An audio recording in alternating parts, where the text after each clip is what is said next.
Please be seated. My name is David Cotter, and it's my privilege to serve as the Dean of Theology for the College of Undergraduate Studies.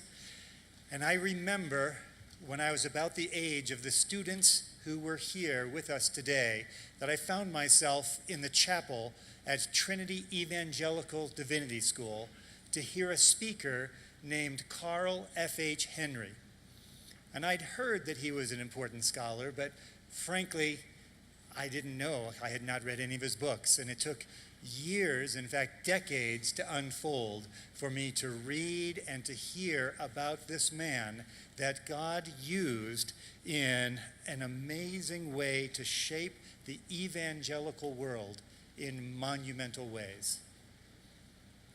I think that you are about to have an experience like that today for the students and everyone assembled here. You are about to hear from a man whom Time Magazine Online considers, quote, the reigning intellectual of the evangelical movement in the United States. And my prayer is that for you today and over the unfolding decades, that our speaker will continue to have an impact on your life as he's had an impact on my life. The first time I heard R. Albert Mohler Jr. speak, I was a young church planter, and he was speaking at a Sovereign Grace Conference for pastors.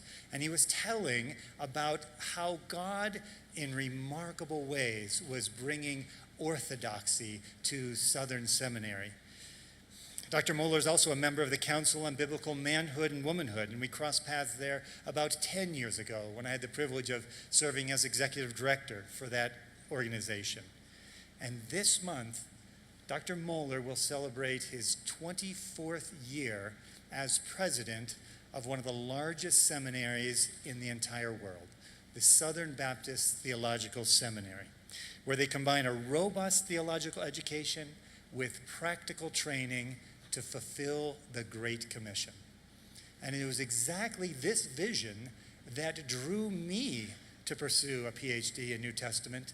And today I'm wearing the insignia and regalia of that seminary. It is not an exaggeration to say that I am informed every business day by Dr. Mohler, because I listen to his morning podcast, The Briefing, which is a daily analysis of news and events from a Christian worldview. And if you have not subscribed, if you do not regularly listen to it, I'd encourage you to subscribe to that along with 10 million other people. And while you're at it, subscribe on your smartphone to Thinking in Public, where Dr. Mohler regularly conducts a series of conversations with the day's leading thinkers. His mission is to address contemporary issues from a consistent and explicit Christian perspective. And that's something we highly value here at Colorado Christian University. So without a doubt, our speaker today is qualified to speak to us. He's earned a Master of Divinity, a Doctor of Philosophy and Systematic and Historical Theology from Southern Seminary. He's done ongoing research at the University of Oxford in England. He's authored 6 books. He's the executive editor for the Southern Baptist Theological Journal. And you'll regularly hear from him in major newspapers like the New York Times and the Wall Street Journal, the U.S. Today, or the Washington Post. But finally, Dr. Mohler is an ordained minister of the gospel of Jesus Christ. He is a theologian and a pastor, a combination of a pastor-scholar that's incredibly valuable in the church today. So let me invite you to join me in welcoming our speaker, Dr. R. Albert Mohler, Jr.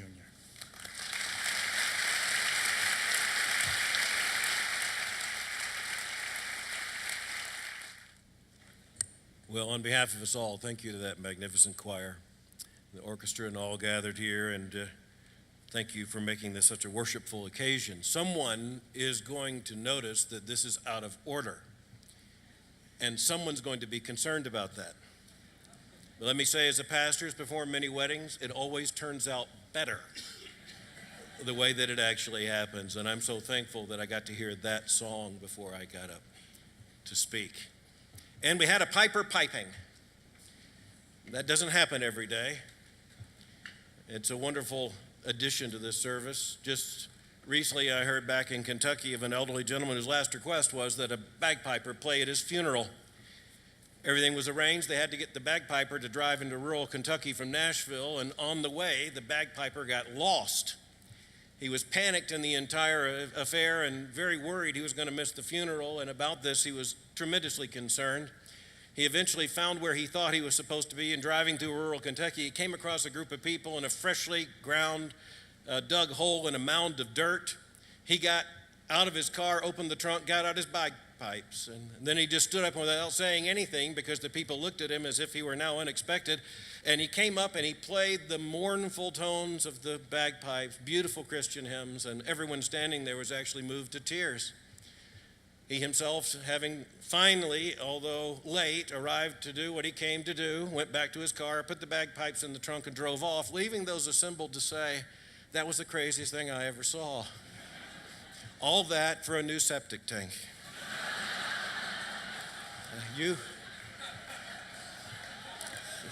You're not in the wrong place. The piper piped for the right event.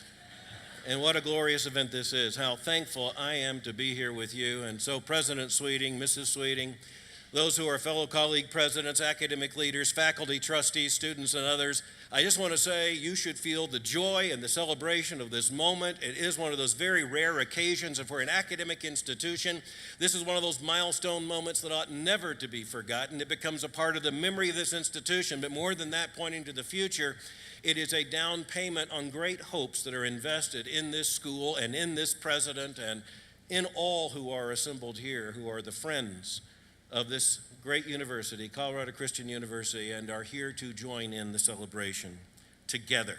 There's a certain solemnity that befits this kind of occasion, and that's absolutely right. Those of us who are dressed up in medieval regalia do not do this every day. When we do so, we're about a statement. What is this statement saying? It is saying we are joining in a very long line of scholars who have preceded us, that we are the inheritors of a tremendous civilization of learning of which we are a part. The university is not invented here. It was invented in the context of a civilization shaped by Christianity, informed by the universals and by the transcendentals, the unity, the good, the beautiful, and the true. And this university is a living representation of that commitment that goes all the way back and far beyond the university. It goes back to patriarchs and apostles. It goes back to prophets. And we're standing in that line, and gratefully, very happily so. And we celebrate a new president, Dr. Don Sweeting, the new president of Colorado Christian University. He is superbly equipped for this moment, for this school, for this leadership. His education is superb. His background and experience superbly equip him for this task. He is clearly the right man for the moment. I have known him not only from afar and witnessed his leadership, but up close as a friend and as a colleague. I know the character and conviction of the man who has come to be the president of this university, and it brings me great joy. It's thus a great honor to stand in this place and to encourage you as we celebrate together. He is superbly equipped for this moment. And of course, beyond that, he is superbly married. And we also celebrate the fact that Christina, Mrs. Sweeting, is now so much a part of this school. You have already come to know her and to love her. And in the case of both Dr. and Mrs. Sweeting, I can assure you that will only deepen and grow more golden over the years. Well, here we are. This is the inauguration of a president of a Christian university. We recognize that we're standing in an urgent moment. We understand that we're standing in the midst of a civilizational crisis. That's not to be overblown, but it is to be rightly understood. We're living in the time when our own civilization is unsure of its own foundations, of its own meaning, of its own cohesive covenant, and what it means to be a community. We're at a great turning point. We recognize that the culture itself is fragmenting, and we see this in terms of the deluge of the headlines that come to us. And the one thing that becomes very, very clear is that this fragmentation is now not only marking the society at large, it also marks so many of the precincts of higher education. We thought there was some immunity, but there is none. That's what makes this school, the very model of a Christian university or a Christian college, the very hope for Christian higher education, all the more important. The fragmentation that we might hope could have been prevented elsewhere must not be true here. It must not be what characterizes this institution. Instead, in the midst of fragmentation, in the midst of confusion, here on this campus, in this place, there must be a school that knows why it exists and for whom it exists and what it stands for. And thankfully, that is the case. I'm very, very happy I'm not standing here as you are marking the inauguration of a new president for an institution who knows not who it is nor where it is going. Fundamentally, even more important, to whom it belongs and whom it serves. There's a crisis in higher education, not just in terms of the civilization at large. And that crisis, by the way, for some institutions, is a crisis of survival. You don't have to be very aware of what's going on in higher education to recognize that many colleges, especially private institutions, are in danger of closing their doors. And we can recognize that a part of this is because of flagging financial support, but we can also trace that back to a loss of identity and to a forfeiture of mission. The crisis in higher education also points us to many institutions that are adrift, seemingly no longer aware of why they exist and what they are to teach and what is to characterize that learning community. This points to the urgency and the opportunity this moment for a truly Christian university. Charles Malik of Lebanon, several years ago, speaking, I believe it was in 1980, on the campus of Wheaton College, pointed to what he called the two tasks of the Christian scholar. Now, just understand this. We're thinking of what must be the mission of a Christian institution, of any institution or school that would serve Christian higher education. Consider the two tasks that he identified. First, to save the soul, and second, to save the mind. In one sense, that's the task not only of the Christian scholar, but writ large of the Christian school, of the Christian college, the Christian university. Our task is rightly, as Malik said, to save the soul and to save the mind. We are here first and most fundamentally because of the redemptive truth of the gospel of the Lord Jesus Christ. And we are also here because of the transformative truth of all that God has revealed in his word and all that God has assigned to us as his human creatures. This means that the Christian institution, the Christian college, any institution of Christian higher education has to be about the task of recovery. That might sound at first as kind of a negative or a defensive act, but rightly understood in Scripture, recovery is one of the most glorious gifts God gives to his people. Recovery is one of the most glorious gifts God gives to his church. A reformation that we now celebrate in terms of 2017, looking back to 1517, the beginning of what we call the Reformation. That was a great gift. And we need to understand that the mission of recovery is not only essential, it is rightly understood as glorious.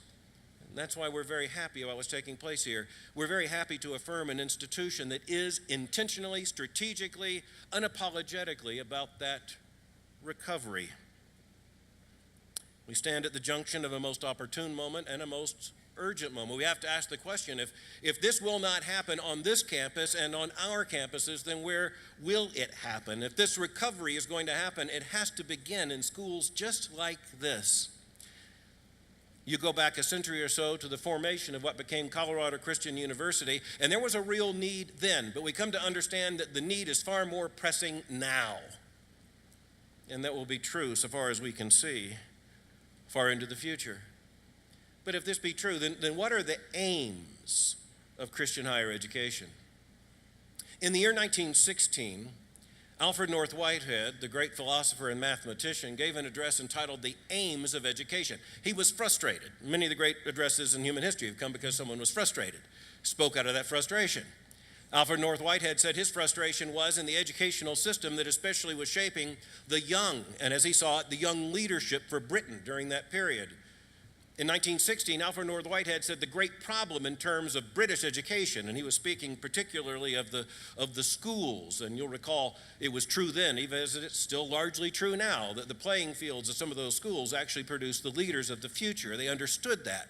And Whitehead said, the problem is that we are teaching inert ideas. He said, we have lost the aim of education. We are taking schoolboys, as he said, and we are making certain that they know how to do algebraic equations. And he said, so we're teaching them how to do equations, but they do not understand algebra. They can do the mechanics. They don't understand the meaning. Whitehead warned in the early years of the 20th century that the aims of education are lost if all it produces are those who can perform the mechanical acts of inert knowledge. He castigated the British schools of the time, and he extended that all the way to the universities, saying that if the mission were merely to be the inculcation and transmission of inert ideas, then all you need is an inert institution. And of course, what will be produced is an inert culture. The Christian looking at Whitehead's address can only affirm the point that he was making, but also we must take it further. He was absolutely right that inert ideas are not the genius of true education. That education is about learning and wisdom. It is about the formation of character. It is about the head and the heart. Christians understand it is about the soul. Nothing inert there. We also understand that there is a certain amount of learning that might appear to be inert. There are tables that must be learned. You recall learning the multiplication tables, and you had to do it by memory. The great meaning of it all would have to await some later day, and that's often true right down to the algebraic equations that were the focus of Whitehead's concern. Students have to learn dates and people. They have to learn texts. But if that's where it begins and that's where it ends, it's inertia. Instead, we understand that Whitehead was absolutely right. True education means not only understanding the equations, not only being able to do rudimentary algebra, but understanding algebra. Whitehead was a genius, a philosopher, mathematician. He saw through the equations the secret, as he saw it, of the entire universe. He saw through the equations to an entire system of truth. He dared to see through the equations and understand how important those equations were for our very understanding of reality and of life. And as Christians, we have to take it further than did Whitehead, because we understand that it's not merely enough to go beyond inert ideas to the larger picture of knowledge. We must eventually bear witness to the knowledge that comes to us by the revelation of God supremely through Jesus Christ our Lord, and to understand that what Christians have learned to talk about, evangelical Christians in particular, over the course of the last several generations in terms of a comprehensive biblical vision of life or the Christian worldview, we cannot settle for anything less. Not only must we be concerned that students are able to do an algebraic equation, and not only with Whitehead would we hope that through that they could see larger truths and how algebra fits within the larger discipline of mathematics, and mathematics within not only sister disciplines, but within the entire body of knowledge, and through that how the world operates. Christians must understand that this is the world that God has made. And that those algebraic equations actually work, that they actually reflect truth, not because of some cosmic accident, but because God made the world for his glory, and he made it intelligible, and he made human beings, the only creatures made in his image, as the creatures who can know that world and analyze that world, have the cognitive ability, and not only that, in our souls, have the restlessness to ask the questions about the meaning of these things. That means that the aims of Christian higher education have to be pointed towards truth, not mere knowledge. Knowledge is indispensable, but we must aim ourselves always at truth. And that not merely truth as the secular world might affirm it, but transformative truth. And without apology, without any hesitation, that means revealed truth. We understand that this means that truth transforms every discipline of knowledge, every arena of thought and investigation, every investigation of truth, every scholarly endeavor, every major, every minor, every degree program, every diploma. The Christian claim is for a comprehensive system of truth, a comprehensive truth that entails all. And what is so dignified in the midst of this is the role of the Christian scholar. I speak to the faculty of not only of this school, but of others who may be assembled here. The calling of the teacher must be dignified and must be respected in any context, but in the Christian church, in any school that would serve the Christian church, it must be most highly honored. The teaching office in the church is held out in the New Testament in terms of particular responsibilities and the stewardship of truth. It is James who reminds us that the one who teaches will bear an even stricter judgment. There's a reason why there was honor in the first century Jewish world when Jesus was referred to as rabbi. There is a reason why teacher has a particular ring of authority and a particular understanding of stewardship, because there's something glorious in the mission of being able to shape generations coming as a teacher. But if that's true of the individual as a Christian scholar, it's also true of an institution committed to and invested in the stewardship of Christian teaching. We come to understand, looking in an historical perspective, the role of the school in the Christian church. You don't have to look back far.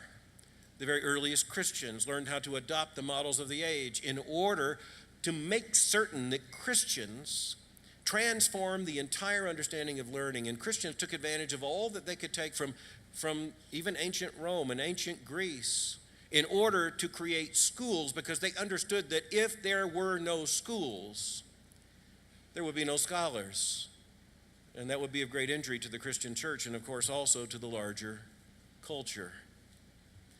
This is the legacy that we now celebrate, and this is the line in which we stand.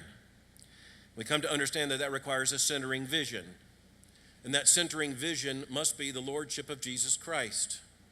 That centering vision means that every discipline must be understood with its connection to every other. And in this case, John Henry Newman, in his work on the idea of the university, was absolutely right when he said that in any true university, inevitably, theology stands at the foundation. By the way, I think John Henry Newman was even more accurate than perhaps he knew. I think there may be many pointing to secular education who would say, look, there's the proof that John Henry Newman got it wrong.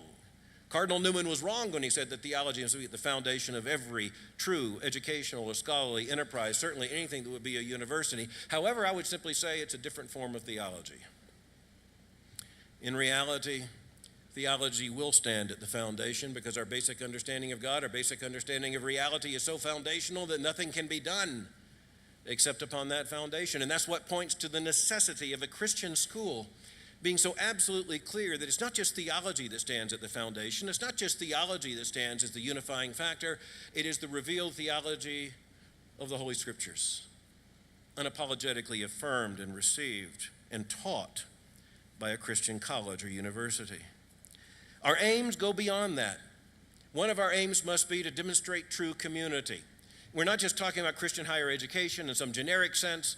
We're talking about Colorado Christian University, and we're talking about the community of Christian universities and colleges.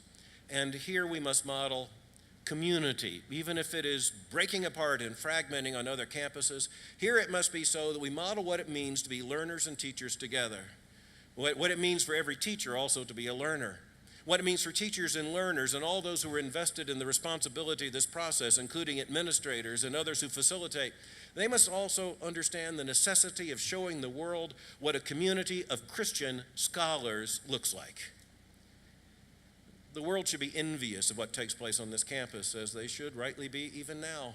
Looking in, they should wonder how it is that there could be a place where scholars of various disciplines and people from many different nations are drawn together, teachers and learners all in a community of scholars. This means we have to be very careful that even as we embrace and understand our necessary stewardship of new educational technologies, we do not allow our colleges and universities to be what one educational leader called the cyborg university.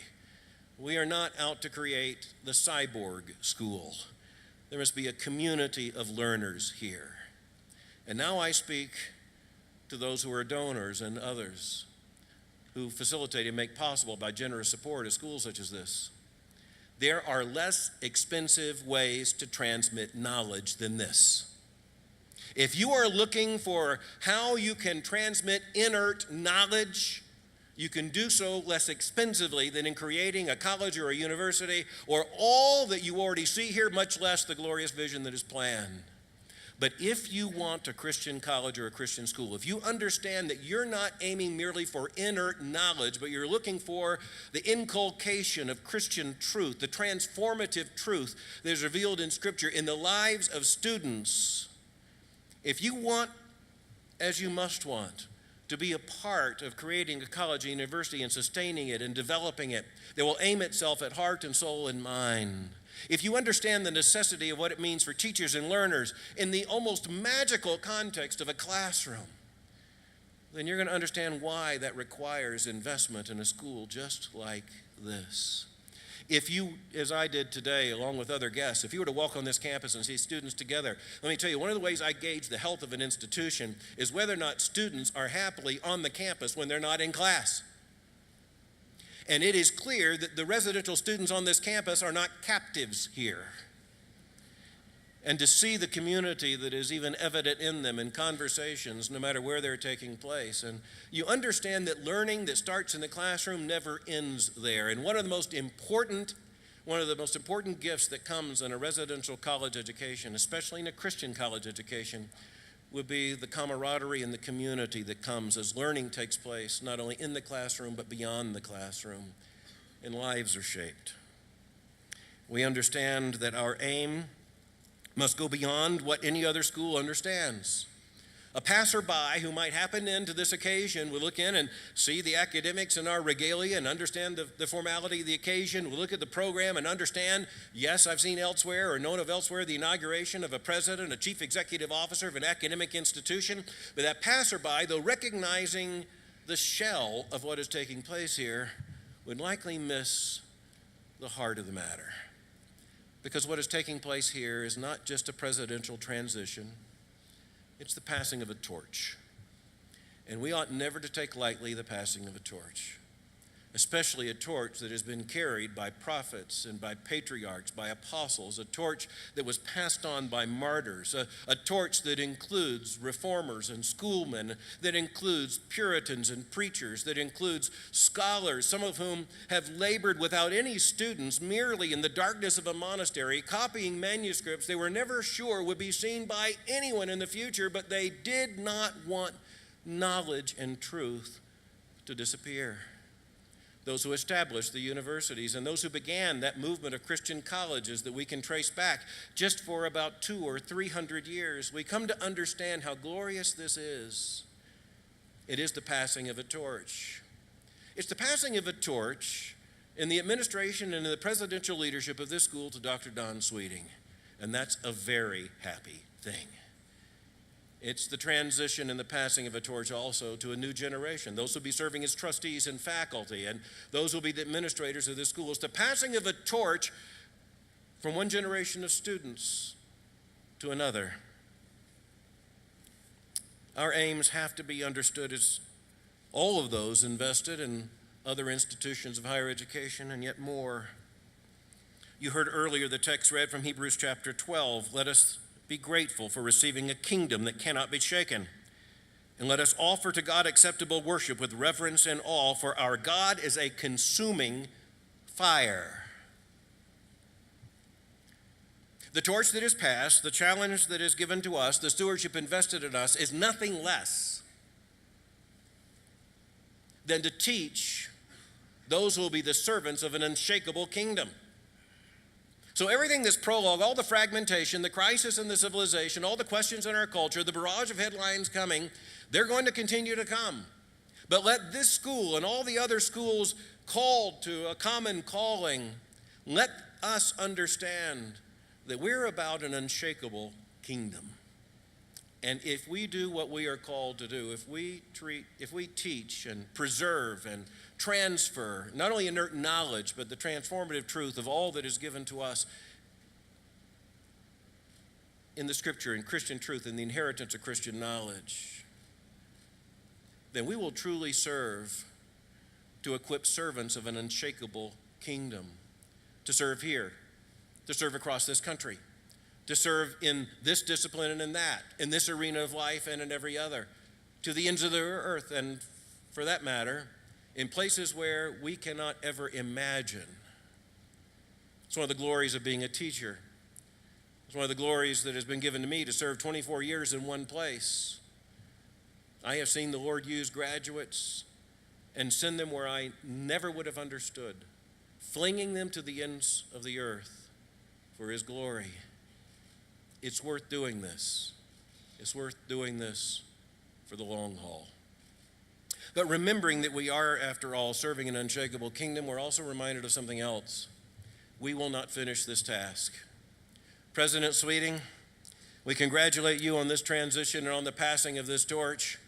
And I am confident that through you, the Lord will do much in this school and far beyond.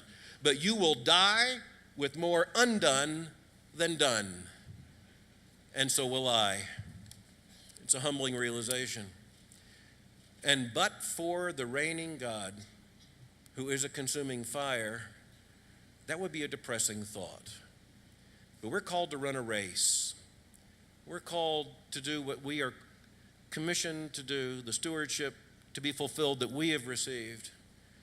And then if the Lord tarries, there will come another, and then another, and then another, and it will still be undone. Because if we rightly do what we are called to do, what must be done can only be finished by the author and finisher of our faith. And our confidence is that it will. The aims of Christian higher education are everything invested in every other school and so much more. Preparing servants of an unshakable kingdom. Once we know that, who could possibly want to do anything else? God bless you.